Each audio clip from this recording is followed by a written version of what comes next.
and then lots of work to be done. No place to hang out or washing, and then I can't blame all on the sun. Oh no, we're gonna rock down to Electric Avenue, and then we'll take it higher. The Game Sports Show is pleased to shout out a partner, additional home, and sponsor to Northern Superior Brewing Company, located on 50 Pym Street in Sault Ste. Marie, Ontario. Northern Superior Brewing Company having a strong presence locally with many beers to offer. With much involvement in the community of Sault Ste. Marie, Northern has a sport and friendly-like atmosphere within its tap room, and during the summer months, it is a must to visit Pier 55 to enjoy some delicious food, amazing view of the water, and view of the Bush Pulling Museum right on the cusp of the Hub Trail, and of course, all of that down with a delicious brew from Northern Superior. Northern Superior Brewing Company. It's a northern thing.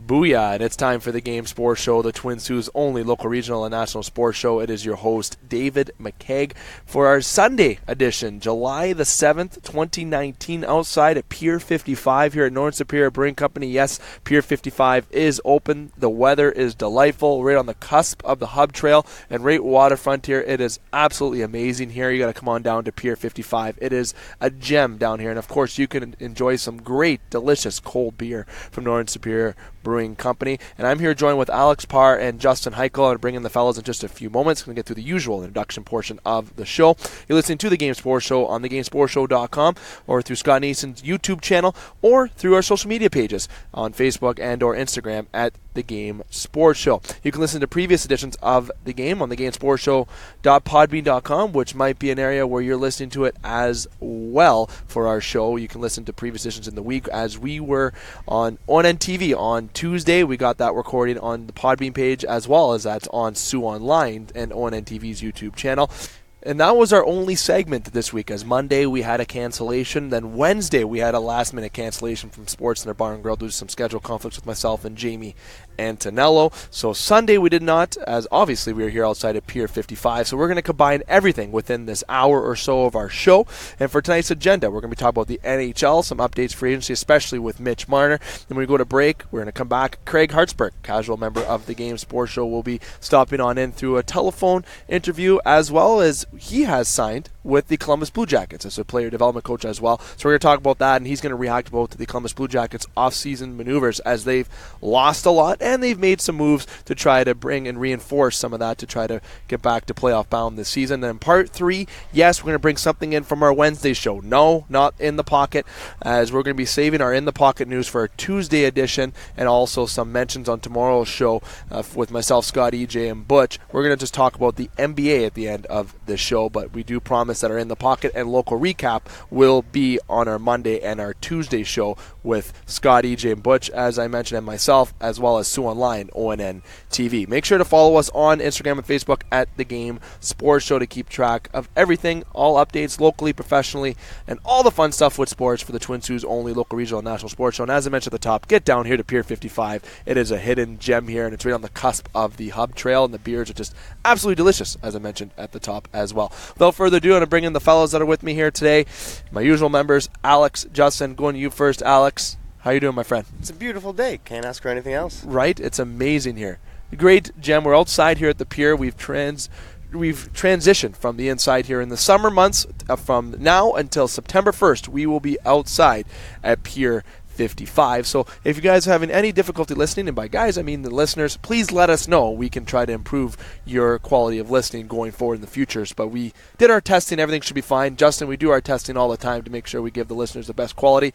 But how are you doing, my friend? Not bad. It's a nice week so far this week. Long weekend last weekend. Everyone's hangovers fixed. Everyone's doing okay now. We're good. Yeah, I'm doing all right. All right. I'm hoping that today gets the sunniness so we can enjoy some poolside leading up to the work week.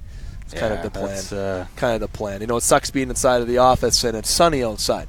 But, we've had a lot of news that we're going to jump right into. But first, I want to mention that I want to say thanks to Scott Nason, who's going to be our board operator tonight, as he's going to be editing my board operations. I'll be editing the show and sending it to Scott as he'll be getting that online. So, fellas, we've got a lot to talk about here within the hour that we're going to be able to react to. Unfortunately, as I mentioned in the pocket, we're going to be moving to talk about a lot this week as the SaberCats and Steelers did play. But in terms of local hockey, the Sault Ste. Marie Greyhounds, the Sault Thunderbirds, Sault Eagles, LSSU, we have nothing to really jump into as of now with that. But I very excited for the development camps to get underway and everything to get going. The Driven Hockey Camp with Dom Luca is actually starting next week. Make sure you follow that on Facebook if you want to get your child or refer anybody to go to a good hockey camp. He has a lot of good Suite hockey players that go there. Colin Miller, to name a few. Trevor Daley gets a lot of good faces out there. So make sure you are sign up for that. So that's kind of the local piece with hockey that we're going to talk about. But transitioning to the NHL, Mitch Marner. He is still on the market. As we're recording right now, it is 12:17 p.m. So by the time, if someone hasn't heard this live, they may hear the pre-record. Maybe he does sign. He can sign within the next couple hours. We do not know. But Alex, he still remains unsigned. No offer sheets. We're hearing rumors all over the place. Montreal, Tampa Bay Lightning, New York Islanders. Just teams are they're being thrown right inside there, but he's still unsigned. I think what the Leafs are trying to do now is kind of force his hand. Dubas has been making his moves like he's wanted to, filling up that defense. But the money is shortening up what we can offer Marner. So I think if Marner wants to keep being a Leaf, like I think he truly, truly does, he's going to have to take a bit of a pay cut because there's just not that much money left. I think that's the whole plan. And Justin, you can doubt me or agree with me on this, but it seems like he made the moves that he had to. He moves out the contract of Zaitsev, which Lou Lamoriello signed, which was an awful signing, in my opinion, in terms of the term. It's like he made his last move and said, bye, I'm going now. And Zaitsev had a great first year, though, okay? We had no complaints, but he hasn't been able to live up to the hype after signing that contract, which a lot of players do. They sign that contract and just things don't work out. But you moved him, and you have no issues now with that contract. You didn't have to retain anything of that. You didn't have to retain, you didn't have to eat up the whole first year or do anything of such. You moved Connor Brown, which was a tough pill to swallow. Okay, but Ben Harper, who was a part of that trade as a defenseman too, he had some good work. He's a good bottom pairing guy that might transition in and out of the lineup. But Cody Ceci, a lot of promise, a lot of potential, had a great couple years with the Senators and a couple bad years. His plus minus, not great as well either. But Dubas made the move to move out that contract, and he did. And the bad contracts, he really did move out. Patrick Marleau, tough pill to swallow as well. But now it's like he signed Mitch Marner, okay, or he wants to sign Mitch Marner, sorry, with the limited cap space that he has. Here, Mitch, this is all we have left. Take this. If you don't want it, go sign an offer sheet, because if you want to take that offer sheet, we're either A, going to match if it's close, or B, we'll let you walk and we'll take the 4 first-round picks. I mean, a lot of the big dogs out there that you'd think would probably want to offer sheet him, like the compete now teams, they don't have the cap space to do it either. No. And realistically, I mean, that you 4 first-round picks or 4 first-round picks, but if they're going to be 4 first-round late picks, it's not a huge haul. It's a tradable asset for sure. But I think with some LTIR finagling, like the Leafs do have substantial cap room. Like I think. They're around the $10 million. I think close like 10 to 10 or 10.5-ish. 9.5 to 10, I believe. Yeah, I think it's 9.5 to be exact. Because I've got Nathan Horton is LTIR all year. Yep. Dermott is going to start the season, and Hyman's going to start the season. Yeah, both on LTIR. Yeah. So there is a little bit of flexibility there, and then as you're filling out your roster with the up-down and the Marlies guys. Yep. And the Marlies guys, the problem is Sandin's there, Timothy Legeron's there, Bracco. People may be like, wow, we moved out, we lost some pieces, but Bracco, exciting guy to watch. You like Trevor Moore? Wait to see Jeremy Bracco come up. Okay, that kid's very exciting to watch, and he's a hard worker. The tough part with Bracco, too, is if you look at our lineup right now, where does he slot in? And I say R again. I catch myself all the time. You could say R. That's fine. I'll let you say R. But like the news came out, and then not to transition off the Marner thing, but the news came out this week that Matthews didn't want to play with Kapanen on his line anymore, and I don't think he wanted Johnson. So the third line's looking like it's going to be Johnson, Kerfoot, Kapanen, which I love, to be honest. Which is a pretty killer line. In theory, the second line would be Hyman eventually once he's back, Marner, and Tavares. Yep. And then the top line would be Matthews, Nylander, Nylander. And then the Russian guy that played the end of the year on the Marlies. Yeah. I can't say his name at all. Yeah, so. Makalov. You got the kind of position now, though, with Mitch, Justin, that he's not signed. And I actually could not agree more. We listened to The Drive with Hayes and the O-Dog and listened to all these Sportsnet feeds as well, giving promotion to various media outlets here. But just saying that you have Mitch Marner that says, okay, I want to take $12 million. Okay, now, is he worth Panarin money? Well, you can't say that he isn't because of where, the points are lined. But Panarin's also been in the league a long time, okay, and longer time. All right, Mitch Marner is in the first years of his contract renewing. This is the first time he has to renew a contract. And it seems like Dubas is laying down right now saying, hey, we got 9.5 in space. you're taking this for a couple years, or if you want to take 10, we'll match it. We'll move somebody. Someone wants to offer you 10.5, we'll match it because you're not going to get that for first. It's like they're keeping that million gap, and then if Marner says, no, I'll take 10.6 somewhere, then walk. Yeah. You know how hard it is to swallow that pill of taking 4 first-round picks for somebody? That's hard to do. That's a big promise. It's hard to get rid of that. Now, the Leafs would still have their first and picks. You can let Marner walk, and then you can trade those picks, get another defenseman, or use that cap space and go sign someone else or bring somebody in. You got that cap space still there. It's fascinating. And I think the longer this stalemate kind of continues, the more his value drops because like the wingers that are out there, they're signing a little cheaper. Like there's, him saying, I'm worth $11 million right now. Or we don't even know that, but in theory, that's what we're hearing is $11 million or 12, whatever. 11 to 12, yeah. Panarin has a history of producing on subpar teams, will we say? Yeah. Marner played a season on, briefly on the fourth line. Yeah, he was up and down the lineup. Up and down the lineup. Then the Leafs got John Tavares, and he had a spectacular season. I'm not discounting Marner as an exceptional player because he is, but you kind of have to pay a price to play with better players. And I wonder if you just look at it and be like, hey, we own you, and Alex, you may agree. We'll give you 2 years for nine per season. Okay, and now you come back, you're still an RFA if you were Toronto.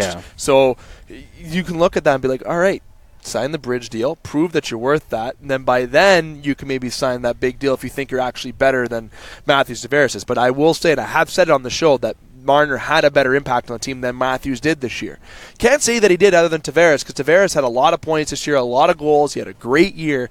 And when you play with that talent, you're going to get points. And that's the type of player Marner is. He's a playmaker, and he can set up Johnny. And I think Panarin's contract's going to, maybe kind of drive the contract talks, because Panarin's never hit the 90-point plateau. Marner has. I mean, Panarin's showed his consistency, 70-plus points all 4 of his seasons. Yeah. But I don't know. I think Marner is still going to end up in blue and white because he bleeds blue and white. Yeah. And it's just... I believe in his loyalty. You have to. Take the pay cut if you want to win. Go chase your money pay after you've already won. You can be hailed a hero in your hometown, have statues put up in your name, then go make your money. Statues. Maybe we're going to be talking about statues later on in the show when it comes to part 3, because I got an interesting question. Boy. But Mitch Marner, I agree, will sign. But now it's going to be, I think Dubas is not that. He's going to be the busiest GM in the National Hockey League. Besides the Rangers and Devils. Obviously, they've been the busiest. He better be the busiest. Yeah, he needs to be. Least. He needs to be. And Florida, I think, has had a great offseason as well so far. I think they really, and they have Joel Quenneville there now. They've made the right moves to try to get better. And Dubas, people got to get the hats off to him. He's actually trying. And when I see Leaf fans on their outlets saying, what is he doing? This kid's a genius. The Dubas is a genius when it comes to the cap. The Nylander contract, I'm still speculating, but if Nylander comes and plays next year like he did in the Worlds, then that contract won't be that bad. I'm just saying there's a lot of always what-ifs. I can't wait to see what happens with Marner, because what happens with Marner, that's what's going to shape the rest of the offseason for a lot of players. And I think that's why we haven't seen Jake Gardiner sign either. Exactly. I feel like he's sitting and waiting, and Dubas is saying, hey, I know you want to come back to Toronto. We would love to have you back. You're going to have to take a pay cut. Let us see what we need to spend first, and then we'll give you a call. That's definitely been the big talk since our last show that we've talked about in the National Hockey League. Ben Sherratt signed in Montreal, kind of transitioning from that. And obviously they might be out on the Jake Gardiner thing because of such. I'm not sure. You never know what's going to happen with Montreal, as Bergevin, was pointed as one of the worst general managers in hockey. Now he just looks like a genius with the team he put together last year based on what they were expected to do. But the offseason in general has been exciting thus far, and a lot of money has been thrown out, and a lot of teams I know that still would like to make moves. A lot of them are in the Atlantic Division, and I think that's where the Leafs are in a certain predicament where it's like, okay, Tampa's the same. Florida's gotten better. Montreal's going to grow. Boston hasn't really done the biggest things. Marcus Johansson was the last name to go. That was a big signing to the Buffalo Sabres. Buffalo has done a lot of additions as well. One of it includes Colin Miller, whom we'll be interviewing. Actually, I'll be doing a pre-recorded interview this evening. And we'll actually have that on our show this week. Hopefully we'll have it on the Sault Online version as well as through our next Northern Superior edition. But they've made a lot of moves, and this offseason has not disappointed, in my opinion. Now, we got just about 30 to 45 seconds left before we go to break. So, fellas, any final thoughts around the table for the NHL offseason from our last show to now? Any kind of updates you want to provide? I can't believe we missed the Kessel trade last Yes, podcast. okay, yes. I can't believe we missed it. For Galchenyuk, there was a couple pieces, I think, going swapping back. Swapping both ways. But Kessel for Galchenyuk, never would have thought I'd see the day that happens. Hope Kessel enjoys the hot dogs in Arizona. Yeah, I think so. Justin, I'll let you buy some time for you to explain. You're a big Kessel fan, he moves on to the Arizona Coyotes. Just the Twitter banter between Kessel and the Coyotes' Twitter handle was the best. Kessel saying, goodbye, Pittsburgh. It's been a slice, whatever, yada, yada. Yeah. Excited to be joining the Arizona Coyotes. And they said, tweeted to him, said, listen, Phil, if you leave a hot dog on your dash before practice, it'll be done by the time you come out. And he just had a whole bunch of little happy eyes and everything else there. So he had a good thing go there, right? He won a couple cups there, and he arguably should have been the Conn Smythe one time. And the big thing with Phil Kessel, and Alex, thanks for bringing that up because I know we did forget to talk about it last week, and we just had a lot of news to talk about last week, so we can only fit so much time. But Phil Kessel's in a great situation, I think, in Arizona, as Arizona attempts to get better. And they've had how many first picks, top picks, and things just haven't really worked out. Having Phil Kessel there, who snipes goals, consistently scores goals, and if people want to look at the one stat, he doesn't miss games. The guy has, I think it's 6 or 7 straight years of playing full seasons. I believe, I can't remember off the top of my head. I know that producer Ghost has a day off, so he/she won't be filling me the information in. But definitely Phil Kessel trade has been one of the most expected trades, I think, because I think Phil Kessel getting moved was obvious, but Arizona's a great fit. Last one, did you see the Nick Cousins signed with the Canadiens? Yes, Nick Cousins, yes. So Nick Cousins signed, former Sault Ste. Marie Greyhound. Nick Cousins, who played on Arizona, he actually was drafted by the Philadelphia Flyers, and now he joins the Montreal Canadiens, and he'll get some good time there, I think, in Montreal. He kind of fits the repertoire there. His attitude is kind of how he is as a player. I think he'll fit nicely on that fourth line, in my opinion, with the Montreal Canadiens. Now, before we go to our break, I'm going to mention that, and I will mention this throughout the show, on tomorrow's show, and the reason why I'd like to save some news and save it throughout the show, and I didn't want to mention it at the top because there's so much that we talk about at the top with all of our sponsors and what we're doing. We have a big announcement tomorrow with the show. Okay, a very big announcement with the show. Yes, obviously the partnership with Sault Online on ONNTV was the biggest announcement to date. This one is just as big in our opinion, and we're very excited about what we are going to be announcing tomorrow. The reason why we're not announcing it today or early in the week because Scott Nason, the true heartbeat of the show, who entrusted bringing me on as a co-host back in the Sault, Michigan days in 2015, then expanded here to Sault, Ontario. I want to announce it with him. I want him to have the pleasure of being able to announce it because it's such big news and a lot of great things coming in terms of the communities in both Sault Ste. Marie, Michigan and Ontario to expand and have a bit more opportunity to listen to us. And we're very excited to bring that announcement forward. We will also have a contest giveaway. I will be announcing that contest giveaway on our Sault Online version this Tuesday. Justin, Alex, Dave, outside at Pier 55 here at Northern Superior Brewing Company. We had some hockey discussion here. When we come back, the one only casual member of the Game Sports Show, casual analyst of the Game Sports Show, and player development coach now with the Columbus Blue Jackets, Craig Hartsburg, will be coming on by to give some thoughts in terms of the Columbus Blue Jackets offseason in particular. A little bit of discussion with the Columbus and just some National Hockey League free agency discussion to kind of transition us perfectly from our current topic. And then when we come back for part 3, that's where Alex and Justin will be rejoining me, and we're going to be talking some NBA in terms of Kawhi Leonard. When I interviewed Craig earlier this week, it was on Thursdays where we did the interview. I definitely would have asked him about that because of terms of signings, but weren't able to do that because of the pre-recording. So we are going to give that full reaction with Kawhi Leonard now being an LA Clipper and now how the dominoes are falling in the NBA because of that. As I mentioned, David McCaig, Justin Hykel, Alex Parr, Pier 55, and Northern Superior Brewing Company. Come down to the Pier for a great beer. Ooh, sell that to them. That's pretty good. You take a break. You're listening to The Game. You can follow The Game Sports Show on Facebook and Instagram at The Game Sports Show. This is Andy Frost, and you are tuned into the only regional sports show in the Twin Saults, The Game Sports Show. Welcome back to the Game Sports Show, the Twin Saults' only local, regional, and national sports show. It is your host, David McCaig, and I'm joined by one of my casual members of the Game Sports Show, Craig Hartsburg. Craig, how are you? I'm doing great, thank you. It's nice talking to you. I know you're quite the busy man, especially with things that are going to be going on this weekend, which would be on Friday. That's going to be happening, Golf for Kids' Sake, with our partner, Big Brother, Big Sister. But we're going to be talking about that later on. As this interview is airing for our Sunday show, we'll get back to talk about that later on. We're going to talk about the NHL news, in particular with the Columbus Blue Jackets. And now, before I even jump into that, just last week with Columbus as their player development coach, can you give some reaction with that? Well, I'm pretty excited. They approached me over the last couple of months and asked if I would be interested in coming back and trying to help their young defensemen, their prospects, whether they're playing in Cleveland or Europe or somewhere here in North America.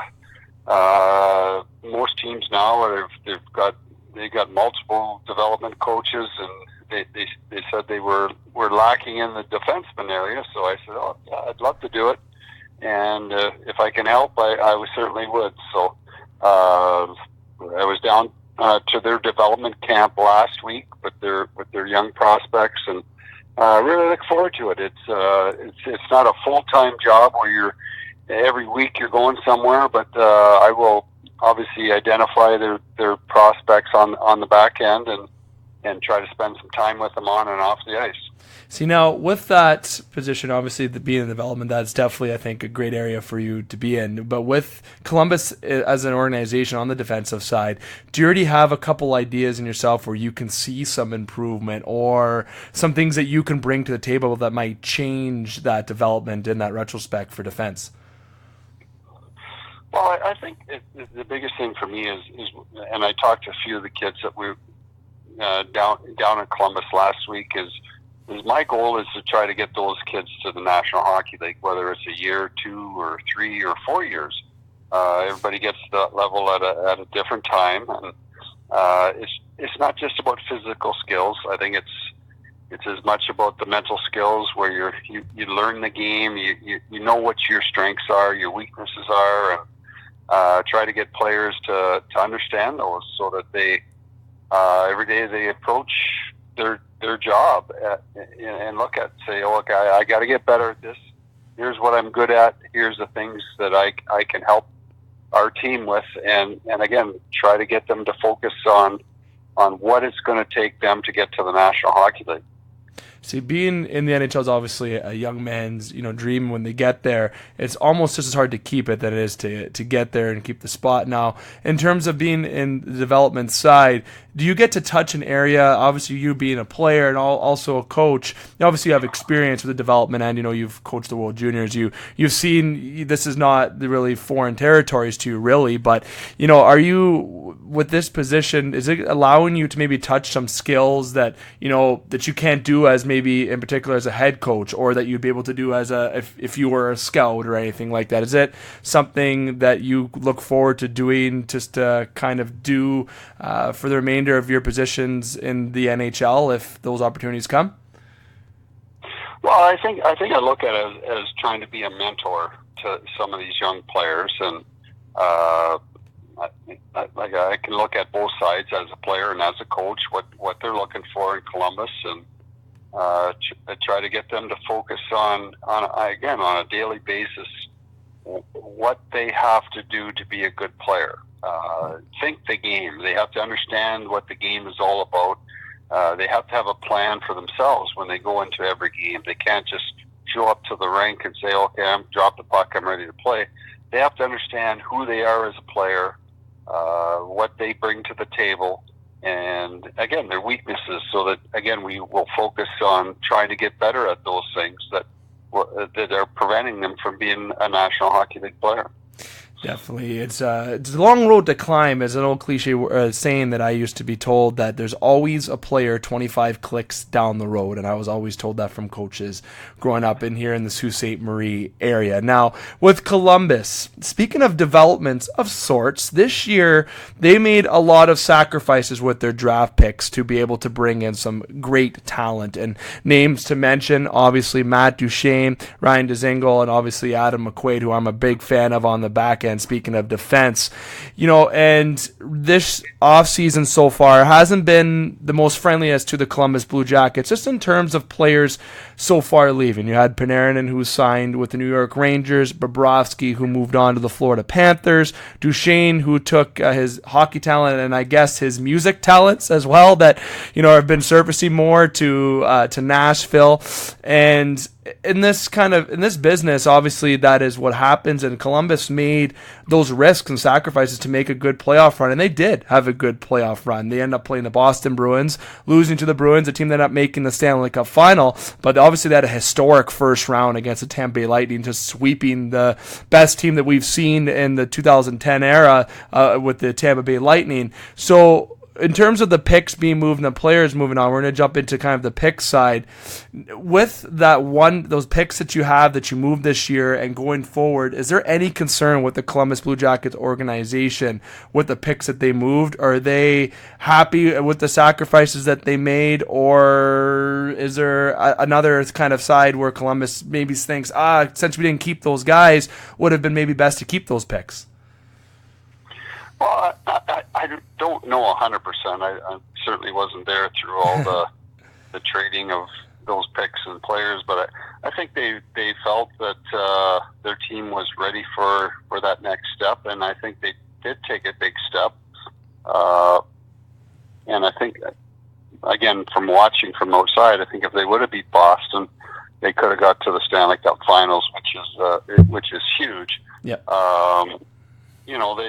They did it with knowing the risk that these players were not going to return, but I do know that our team is built with a lot of young players that are just starting to hit their strides. Like Cam Atkinson's, Zach Werenski's, Seth Jones. These guys are just starting to become elite star NHL players that will carry us for the next few years. We believe that there's a lot of young players in Columbus that are ready to take that next step, and they're excited there. I know they're disappointed actually. And in a lot of ways, that's a big step for Columbus, because a lot of teams, or a lot of times, they'd be just satisfied to get to the playoffs or win a playoff game. They were very disappointed that they didn't get to the Stanley Cup Finals, which is a big step for the growth of the organization. Definitely, and you know what? I couldn't agree more that if they did beat the Boston Bruins, that they would have gotten there and potentially would have been maybe a chance to beat St. Louis, and maybe they would be the Stanley Cup chance. But I don't mean to make Columbus Blue Jackets fans cringe by saying that, but they definitely made the sacrifice to make a good run. But speaking of the players that you did lose, Panarin and Bobrovsky, obviously, I think, to be straight up, and we talked about this in the show earlier in the year, that it was almost a worst kept secret, right? That these guys were going to be leaving at the end of the year. And obviously when star players like that come into the last year of their contract and they're not signed by, let's say, the All-Star break, there's teams that already, the media starts coming out saying, they're going to get traded, they want to leave, and then they put the players on the spot. And Panarin had moved on to New York, Bobrovsky over to Florida, and as I mentioned, Duchesne to Nashville. But in that kind of predicament with losing those guys, going first with Panarin, you obviously mentioned Atkinson coming up, who's a very strong winger, obviously, but the presence of Panarin will definitely be missed in Columbus. Well, yeah, he's certainly a top player. There's no doubt that take that type of player out of your lineup, it's going to be a challenge. But you know what? With that, there's going to be opportunity for some other people to step up. Bjorkstrand, who scored 20-some goals last year, has an opportunity now to even be bigger, play a bigger role there in Columbus. So he's a great player, and we're not going to be the only team that loses a great player and has to deal with that challenge. New York Islanders are the perfect example of that. John Tavares went to Toronto, and they had a tremendous year. The coach won a Coach of the Year honors, and whenever you win a Coach of the Year honors, it's really because of your players. So we don't have to look too much farther than the New York Islanders and say, you know what, you lose a good player or a great player, you still can be a really good team. See, now, also, I can't forget, you guys obviously signed Gustav Nyquist, which I think was a great signing. But even before we get into that, I'm actually a fan of Jonas Korpisalo. When Korpisalo came in the league, there was a lot of promise around him. And, he was kind of behind Bobrovsky, obviously, Bobrovsky. But when Korpisalo went into the net, he's obviously handled his own, I feel. And I think he's actually ready to take that next step to be a number one guy. And arguably he is going to be the number one guy going into this year unless some bearing trade or something occurs. But as you mentioned, you got Seth Jones, you got Ryan Murray there, you got David Savard. You got just a good decor still. Boone Jenner, Nick Foligno, Dubois, Dubinsky, Bjorkstrand. You got a good nucleus of guys. And I'm obviously a big fan of Josh Anderson. I think this is going to be a big year for Josh. But overall, going back to Korpisalo, him and Ned is actually, with losing Bobrovsky and having Korpisalo in there, this gives him a great chance, to prove that he's the number one guy. Yeah, no question. I think, like Bobrovsky has been one of the top 5 goaltenders in the National Hockey League since he went to Columbus. And whoever was the backup, really, it's hard to gauge how good they were because, let's face it, as a backup goaltender in the National Hockey League, you get some bad games. You get some 3 and 4 nights on the road, back to back, and you're thrown in there to the wolves at a lot of nights. So, but Korpisalo is a really good goaltender. He won the American League Championship in Cleveland, and they're looking forward to him taking a big step. He's ready for it. He's had the grooming behind Bob. He's seen Bob. He's watched Bob. They've worked together. So there's no question that he's ready for that step, and it'll be exciting to watch him. Go for that challenge of being a number one goaltender. Now, with signing Gustav Nyquist, he played in Detroit, moved on to San Jose, then he signed with you on July 1. So with Gustav there, and that's, people are saying with him playing center, he can also play the wing if he's going to fill in for Duchesne or Panarin role. I just like to see Gustav. I think he actually flourishes on the wing a bit more, but based on the synergy of Dubois and Dubinsky being guys that are centers, and Wenberg being there as well. Do you see Gustav playing both positions or at center? And overall, what do you think of that signing? Well, I think he's a versatile player, which is great in the National Hockey League. It's great to have players that can play all over the place, whether you're wing, center, either wing. And he had 60 points last year in the National Hockey League. How many players had 60 points? That's a lot of points. Yes. So Panarin was the top free agent. I believe he had 78 points. So again, we're adding a player that's going to produce for us. He's going to be able to play in the first line, second line, third line, wherever the coach wants him to play. He's going to be able to do that and also be successful offensively. He's good on the power play. So I think it's a real good signing and a piece that's going to fit into what they do here there in Columbus. I definitely could not agree more. Now, Craig, overall, in terms of the NHL free agency, we talked about Panarin and Bobrovsky and the moves that happened.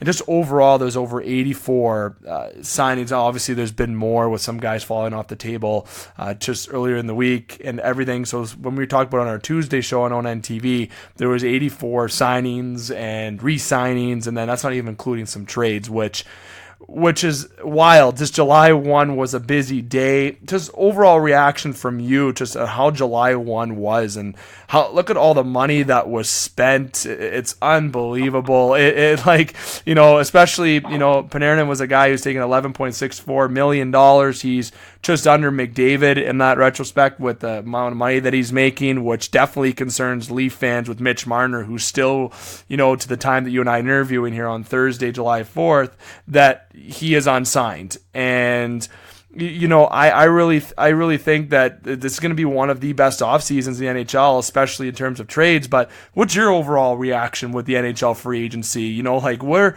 were you like, wow, look at all this happening? Is it great for the game of hockey at all these changes that are occurring, or is it a bad thing potentially for the CBA with all these players taking high contracts, which might cap hurt some teams down the road? Well, I think it's all exciting. I think fans, the media, even the teams themselves, everybody gets excited about this time of year because you can add players without giving up assets. But certainly you're overpaying. There's no question about it. I read one comment where they asked the GM 2 or 3 days before the July 1st deadline, what have you been up to? He says, well, I'm trying to get rid of bad contracts so that I can go and sign more bad contracts July 1st. So they're overpaying. I think the players that are getting signed, I think the real value is probably in the first 2 or 3 years that they do get signed, and after that, then those contracts become questionable. But especially when you're on 7-8 year contracts, I think that's the question for everybody: is where are these players going to be then? But it is what it is. I think it's an exciting time for everybody. And I'm not sure at the end of the day that the teams change a whole lot at this time of the year, but it will be interesting come October when the games start for real, where everybody's at. It's Dave McCaig alongside Craig Hartsburg through the telephone here. And Craig, you and I'm going to get to one more topic before I let you go. And it transitions perfectly to what you just mentioned, actually. That free agents, and that quote is actually hilarious. You know, they get rid of bad contracts to sign, to sign bad ones. Now, you've been involved in, obviously, the coaching side and, with free agency, as yourself as a previous coach, or being involved in Columbus right now like you are, or even if you weren't, if you're just somebody watching it at home, have you always been a fan of teams or teams that you're a part of spending money on players? Yeah, you know what? For example, Leaf fans, right? They were excited about getting John Tavares, and the amount of money that you signed him to, around $11 million. The term, by the time he's 34 years old, 35 years old, that's when the contract expires. And then is he going to be the same player? But you obviously sign those players to that money to be able to get them. But have you been a fan of free agency day, or is it better truly to maybe potentially make your team better through the draft and trades instead? Now, not all teams have the ability to do that because you don't always strike gold with all your draft picks, but it seems like you just said it right there. You signed contracts like the Panarin contract may be great for the Rangers. It may not be great for the Rangers down the road, but you still have a guy who's one of the top wingers in the league, but you don't know what's going to happen a couple years down the road. So overall, are you a fan of those signings to make, or would you rather teams go down a different route?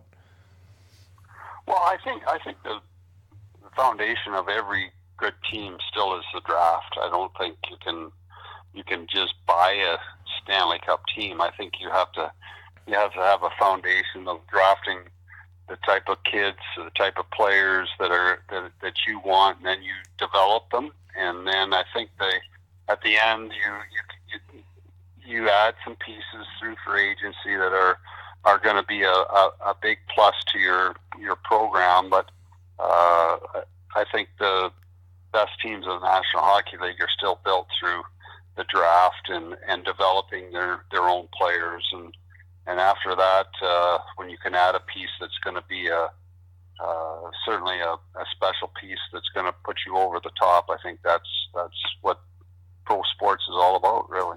Look at those teams like Chicago's, the Kings, and the Penguins. They obviously dominated the last little bit with winning cups. Not the last couple of years, obviously, but you have those teams that built through the draft. I could not agree more. Now, Craig, I won't keep you any longer, but the last funny thing I want to mention is, we've talked here for about 19-ish, 20 minutes, and when we had our first TV segment together, which was the first debut show on Sault Online ONNTV, anyone could check that out on ONNTV's YouTube channel or thegamesportshow.com, you have a circumstance where you and I and Alex had to talk for 8 minutes where the time constraints with me here on radio, I don't seem to follow those times, and it's definitely good to be able to have the little lengthy more discussion. Not saying that we obviously can cram everything in 8 minutes, but this is us talking for 20. It seems that we can definitely expand on the 8 minutes. No question. I think 8 minutes is pretty quick. That's not even half a period in the hockey world. Oh no, it's definitely not. And I know we were joking about that, and I'm very excited to get you on. So I know July is a busy month for you, so when August comes around, when things kind of cool down for yourself to be able to come on, we'll be very excited to have you back on there. So I want to say thank you, Craig, for taking the time on the phone and taking the time, as always, to come on and talk with us here, and we will keep in touch and have you on soon, my friend. Okay, thanks for having me on. Thanks. Of course. Yeah.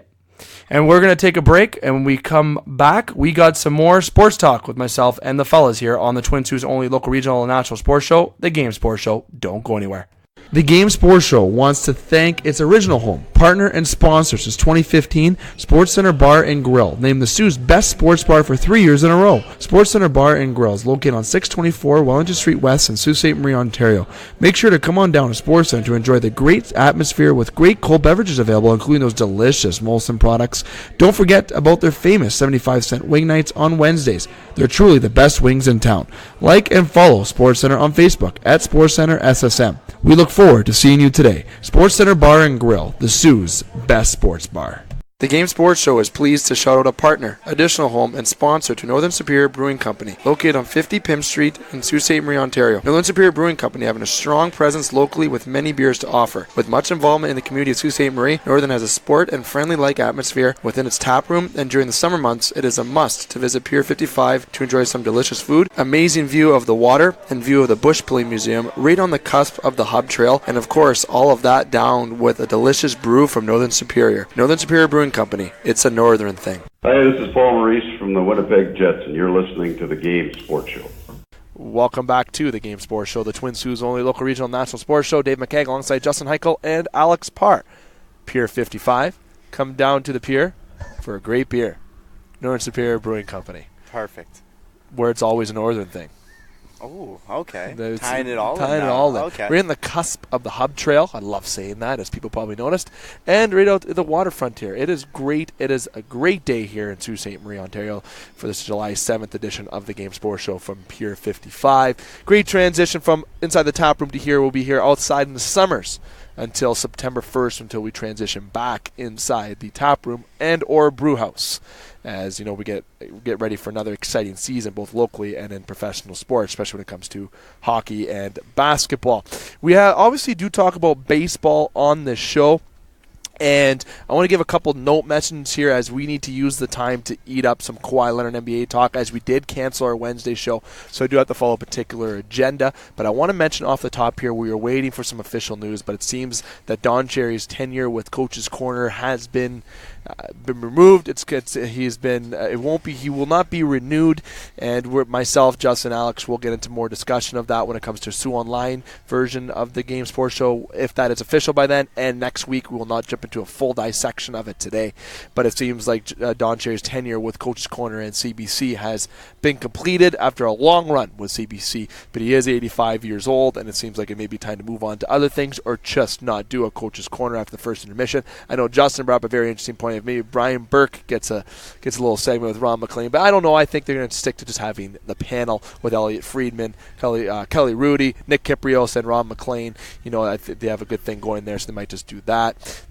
Craig Hartsburg, as you just heard before we went to break, he had a great event happen this Friday that we did not have time to talk about in the interview, as you know, by the time it was going to be uploaded for the show here, that we felt that it would just be great to give it a little mention instead on this show on Sunday. You can look at Big Brother Big Sisters Facebook page for Golf for Kids' Sake with Craig Hartsburg. It was the third annual for that. Check out Big Brother Big Sisters Facebook page for that. Big Brother Big Sister, whom is a partner of the Game Sports Show, and they've been a partner since the end of 2017. As you can check out our t-shirts, they are on that t-shirt that are available for sale still for $25. You can check out on our website for that. For MLB, the only thing that we're going to jump into today quickly with my note is Marcus Stroman seems that he will not be pitching at the All-Star game because of his shoulder.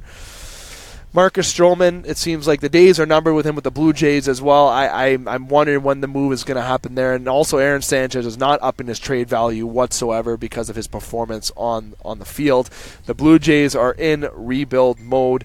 And all in all, the Blue Jays discussion that we usually do have here on the Game Sports Show on our Northern Superior edition, we will be pausing that until this week's upcoming edition outside here at the Pier and also with Sault Online on Tuesday. We got to talk about the NBA. I don't want to. Why? What happened? The NBA. I was sitting at my girlfriend's house going through refreshing my phone because, yes, hosting a show, we do not pick out favorite teams as best as possible, but it is obvious because we do cover Toronto sports where our favorite teams lie. And the reason why a lot of Toronto fans are refreshing their Twitter, refreshing their Instagram, refreshing their Facebook, and refreshing the Game Sports Show page, Of course. they're looking to see if something happened with Kawhi Leonard or Mitch Marner. We've talked about Mitch Marner at the beginning. We're going to talk about Kawhi Leonard. And I remember sitting down, and I started watching a new season of Stranger Things. I actually finished it last night as I binged it the last couple days at night. Great season, by the way. Check out Stranger Things. But we were switching between episodes, and I refreshed it, and all I saw was Kawhi Leonard has signed a 4-year, $142 million deal with the LA Clippers. Turning down the max, or turning out less with the Raptors. And after I saw that feed, right below that feed was how apparently Masai Ujiri, which today is his birthday, by the way, so happy birthday to Masai Ujiri, turned down a trade with Paul George and Russell Westbrook at once, which means you could have got Kawhi, Russell, and Paul George. But Paul George, below that feed, was what he's now got traded to the LA Clippers. And I saw it on the show and outside numerous times and saw and said, okay, why would Kawhi go with the Clippers? All this stuff, all this false information. He's signing in LA, signing in Toronto. He's leaving the Clippers. He's not going to the Clippers. The Clippers got in Paul George. Now you have Kawhi there as a duo. The Clippers have a pretty good duo now, and they have a pretty good rounded team there. The Raptors have lost Kawhi Leonard. Masai didn't want to give up Pascal Siakam for the Paul George, Russell Westbrook trade. I wonder what the more of the trade would have been. I bet you picks were involved. You have to think that OG was in that trade potentially as well. Maybe Serge Ibaka going back the other way again. There's a lot of gambling where it's a pivotal thing for a franchise to make that move. But we're going to get into all those that after we talk about Kawhi Leonard. He signed with the Clippers. Alex, I just explained where I was, and I was sad. But you know what? I have respect for Kawhi. I am not upset with his decision. You cannot be mad at the guy for wanting to go home. He made a family decision. It was probably very hard on him to do because he knew how much he was loved in Canada. He did bring us a ring, the first championship in franchise history, the first big championship in Toronto sports in well over 23 years, 24, 25 years plus, whatever the exact time is. Kawhi Leonard, go. Thanks, Kawhi. I was gutted. There's only one thing that maybe my only gripe with Kawhi. You took your time to make your decision, probably arguably the biggest decision he has to make yet in his life. Yeah. But he waited to a point where now that he's somewhere else, the Raptors can't sign a big name now. Mm-hmm. I mean, the Raptors do struggle with signing superstars and getting them to jump across the border.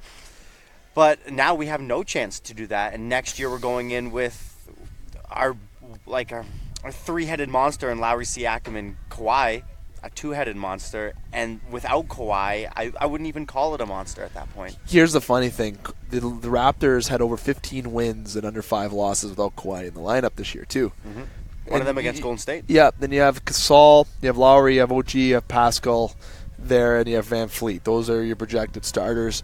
And on the bench, if you're going to have Ibaka there or if you're going to have Norman Powell off the bench, you still got a pretty good rounded team. But now you got to look, and you got to picture Masai Ujiri saying, we got this. You got to trust Masai Ujiri. I have a little bit of doubt in terms of why he didn't pull off the Westbrook trade or Paul George trade, because I'm interested to see what would have went the other way for sure. Like, would have been the complete exact trade. Russell Westbrook is a all-star. He is a ball hog at the same time, and he probably would have left when he was eligible for free agency in a little bit. Paul George, he's been bouncing around teams now a little bit. What's the problem with Paul George? So let me tell you right now. You got to trust Masai, but Justin, why not pull off that trade? And your reaction about Kawhi going to the Clippers? I mean, the number one reason I don't think they pulled off that trade is because it pushes them back into being a tax team. They were a tax team for 1 year. They won a championship. And after they leave, and you have nobody to fill the bench, and you turn out to be a now they're going to benefit from the teams paying the tax. And your season tickets are all sold going into next season. The team's not going to be that bad. No, their odds went down, but they're still a playoff team. Kawhi is gone, okay, but the rest of the team is still there, and they're all pretty good athletes. Yeah. I mean, on top of they added, was it Stanley Johnson from Yes, the Pistons? yeah. Pretty good bench defender. player. Yeah. So the Raptors, I think, are a really still a pretty good defensive team. Not better. Well, Kawhi. Not better. Kawhi, better. Not better. Yeah. I tried to stop myself before that one came out. But offensively, I think we're still okay. Lowry stays healthy. Siakam's, if he keeps getting better, I mean, it's a really tough pill to swallow. But I think it buys the Raptors and Masai Ujiri a little bit of time. Like the next year's crop of free agents isn't stocking up to be too great. I think Anthony Davis again. Yep. And odds are he's probably going to stay south.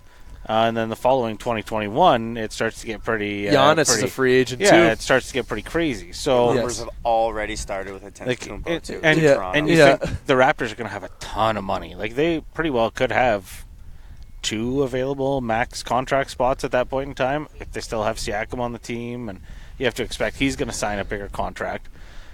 But by then, Brooklyn might be the powerhouse of the East by then, it seems like. I mean, Kawhi leaving sucks, 100%. Yep. But you have to kind of look forward with what you got, and it's really not. No. I don't think it's an all hope is lost. It sucks. It's a tough pill to swallow. And you know what? It's good that he didn't go to the Lakers. And here's why. He actually went somewhere he wanted to go. Mm-hmm.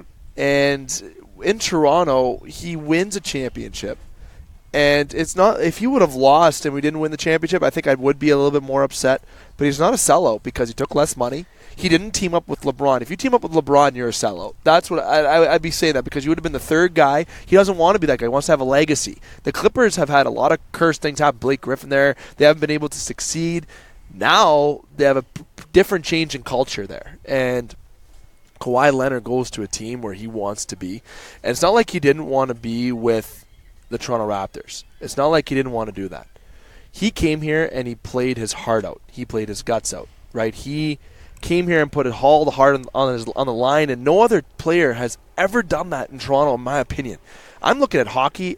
When I look at baseball, I see Bautista's loyalty. Mm-hmm. I see those type of players, but I also see that it was Mount Crushmore is what it was with that team.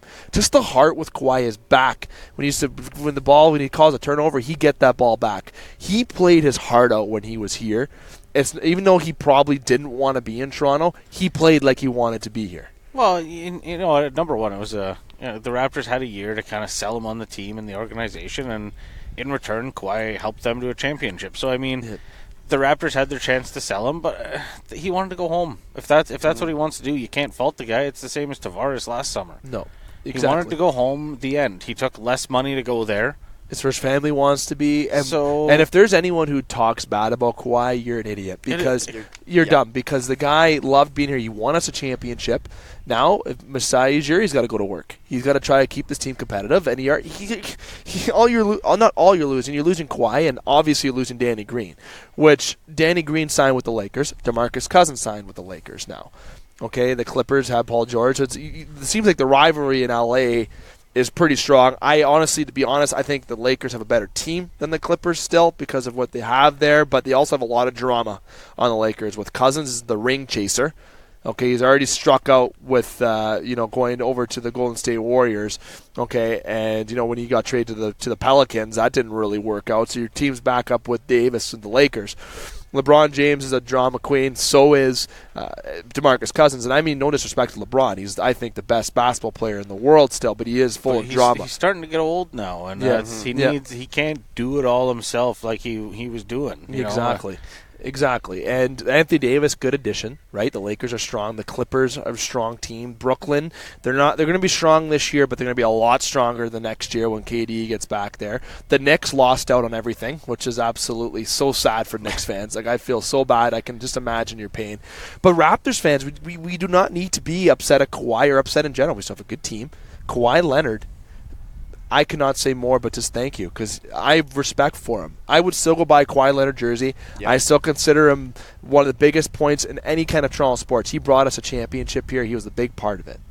Now, does he get a statue or does he get his number retired? I don't think so. No. None of that. Know what he gets? I think there will be outside Scotiabank. I think there'll be a mural statue. You know what I mean? Like a painting, like with a team, everybody, with a team thing. Yeah, like a team, like a plaque board with the picture of the whole team holding the championship together. That's cool. I think that's what's going to. And Kawhi Leonard will be on the front of that. No statue, no jersey retirement. No, none of nothing. that Nothing. nonsense. When I read that is nonsense. The guy was there 1 year. Yeah, what he did changed the face of a country, changed the face of basketball. Like what the Carter effect was, there's now a Kawhi effect. Yeah.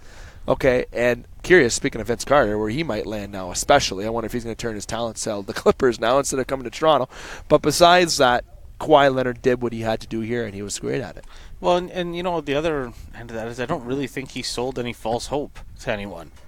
Every time he was asked a question, you know, like, well, did you buy a house in Toronto? Not yet. Yep.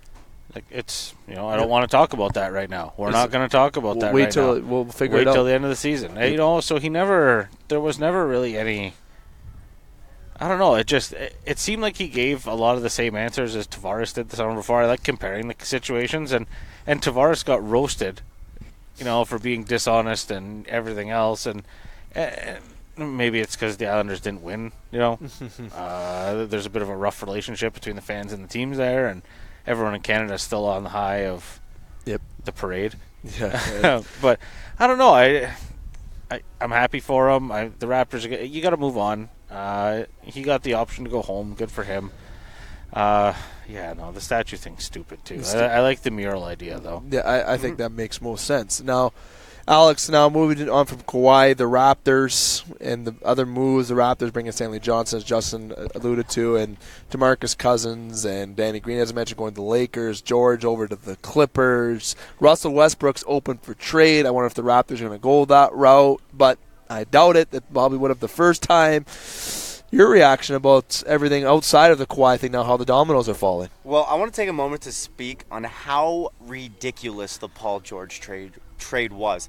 Now, the Raptors apparently had a chance to get Westbrook and George, but this is what was given up for just Paul George. Shai Gilgeous-Alexander, Danilo Gallinari, 4 unprotected first-round picks, 1 protected first-round pick, and 2 pick swaps. That's franchise crippling. If LA does not win a championship, they're going to be paying dividends for years. Yep. So glad Masai Ujiri did not take a trade because it would have been centered around Siakam. Plus, that was just for George. What's it going to take to get Westbrook and Paul George? No first-round picks. It would have been Siakam, OG, 4 firsts. 6 firsts, maybe, even at that point. There's no way in my mind that I'm really, really glad the Raptors didn't pull the trigger on that trade. Sure, we would have been competitive for another, Westbrook's up next year? Yeah. 2 years, maybe we would have been competitive? 1 year, we maybe would have been competitive? No. Super glad that did not happen.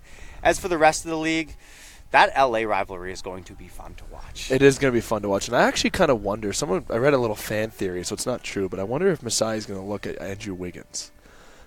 I wonder if that kind of makes sense. You know, I wonder if it kind of does to bring him and try to bring him home. I know that's always. I heard that was kind of kind of read it through Bleacher Report. To be honest, some other fan theories going on, but I'm not saying it's going to happen. I'm just interested to see if he is going to target another name. I don't know if he's going to though. He made some little moves. I wonder if he's going to see with this team that he has, maybe by the deadline if he gets creative. But you still have a team that are they championship favorites? Maybe not if you compare the teams to the West. Look at the East. The Celtics lost a lot. The Sixers, I think, and the Bucks are 2 teams in the East that are very strong. But the Raptors are, in my opinion, still a Final Four team with the team that they have. Are they a Eastern Conference Final team? Yes, they are. Are they better than the Bucks and 76ers right now? I really don't know. Are they better than the Celtics? I think so. Even with Kemba now? Yeah, I still really think so. Like that Kemba. I think that he is, to be honest, but I don't think they're better than the Bucks. The Bucks have brought back the same guys. Giannis is a year newer, more motivated. The 76ers lose Butler, but the 76ers still have a good plus of young guys, Embiid, Simmons. They have good young talent coming there, and I imagine they're probably not done this offseason making some moves. There's a team that might look at Russell Westbrook, I think. I think they might be front runners to look at a trade like that. So at the end of the day, the Raptors are still a Final Four team or top 4 team in the East, in my opinion. A Eastern Conference Final team, but they're not over the hump of the Bucks right now. I think the Bucks might be the team to beat in the East. And just a comment on that Wiggins idea. When you said it, I hadn't heard it up to that point, and just kind of Like a light bulb. The fit works. Right. Yeah. I mean, But if the Timberwolves want to move that young, you draft the kid first overall, but he hasn't lived up to their expectations either. there's been a lot of people saying he just doesn't really want it enough. He's not motivated. He knows he's good, so he doesn't put in that extra effort. And I mean, what? He still averages about 20 points a game, I believe, no? Which is still really good. What if you tried to convert him into the face of a nation, of Canada, like He's Kawhi Canadian, was? and he fits under Nick Nurse's coaching style. That would And light Nick the Nurse is coaching him too. At FIBA. That would light the fire under his ass, I think, to say, you know what? Let's make a legacy for myself. Maybe in the shadows casted away in Minnesota. I guess that would be kind of a wrong way to put it, but he would be in the spotlight in Canada, and he could really be that face of a nation to take that place of Kawhi. Definitely. If you can have somebody who's going to have that defensive presence, that's kind of big for me. And we're just We're just spitballing, but I think Masai will make a move. I don't know if it'll be that big of a move, but I wouldn't be surprised if he didn't either, because There's still some filling out to do on the roster, whether via trade or signing or. Oklahoma City ran away with some value there, though, from the Clippers. Let me tell you. Now. That's big. You say it's franchise crippling for the Clippers. That's franchise enhancement for this Oklahoma City, who had, don't forget, Harden. They had Kevin Durant. You had Westbrook. You had Serge Ibaka. You had and you had Paul George originally. They could have had a team there that was a true super team, but it just didn't work out that way. But now Kawhi Leonard, I will say, finally, to wrap up the NBA talk as we do get wrapped up. Thank you, Kawhi, for all that you did. We are not mad at you. If anyone is mad at you, ignore them, because they obviously don't understand what the fuck they're talking about. And I was told to limit myself with my swears. But you know what? For that comment, I'm going to say it. I'll take the bite in the rear end. But again, Kawhi Leonard, he put his heart and soul on the court, won us a championship. What an amazing accomplishment for Canada. We have to enjoy that. We saw a championship. I would have gotten rid of DeMar. I would have got rid of the whole team. I might have actually would have sacrificed a player from the Leafs if I had to for them to win a championship. To see a championship come to Toronto, that is so attractive to NBA players to come. And also, imagine if the NHL team won a championship. It just shows how much care and how much pride this country and Toronto has. If the Leafs won, that parade would be. It would be bigger than the Raptors, and that's no offense to the Raptors. It's just this. It's just where you are. And speaking of that, final thought for me, Stephen A. Smith. What a douchebag comment. You are a plug.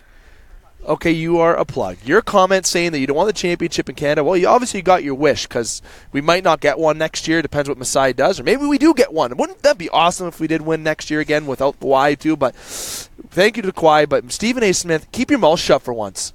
I love the memes when people have the baby face on you, because that's all you are. When I hear, my ears cringe because some of your comments are so dumb. All he's there to do is to get us to do what we're doing now and say his name again. And he did it. And maybe I should watch and say about Stephen A. Smith for certain reasons, but he's an absolute moron. But yes, I don't like those comments towards Canada. You chirped a whole nation there. You got some explaining to do. He's just a salty Knicks fan. I mean, they got nobody, so he needs to take it out on somebody. Yeah, you got absolutely nobody, except you do have a Canadian on your team. You dummy. Chirping Canada, and there's a Canadian on his team that they just drafted. Absolute bonehead. David McCaig, Justin Hykel, Alex Parr outside of Pier 55. Northern Superior Brewing Company. Come down to the beer and have a great beer.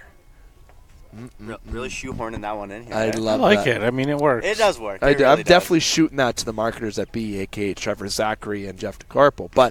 And Blake Winter, we'll definitely get that out here.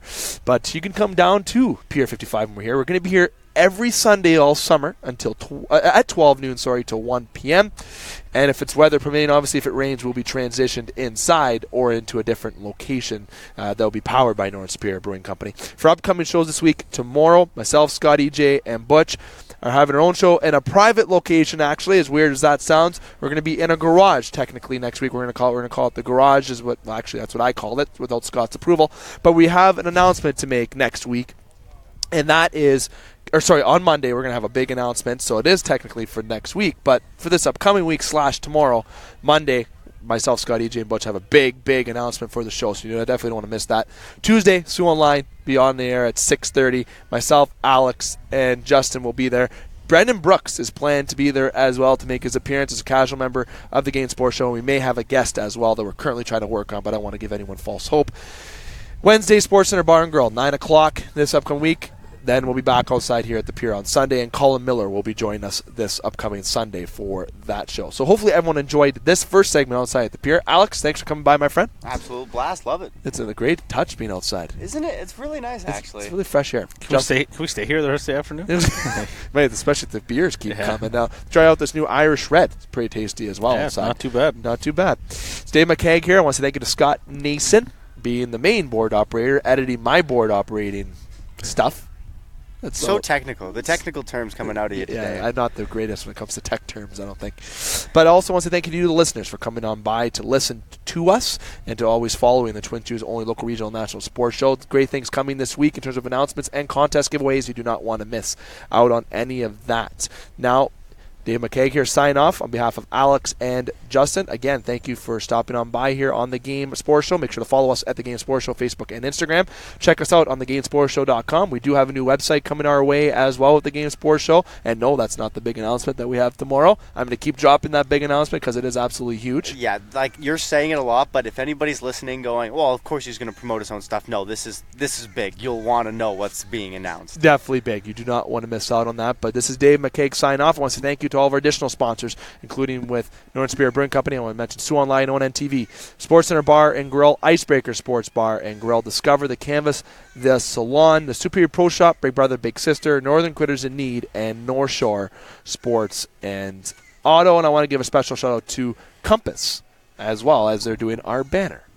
We're going to have a banner when we're live on location. So the Compass for their signs they're going to be doing for us as well. It's Dave McCaig here, sign off. Keep your stick on the ice, swing your bat, catch your touchdown, drain your threes, and shoot your shots. Booyah.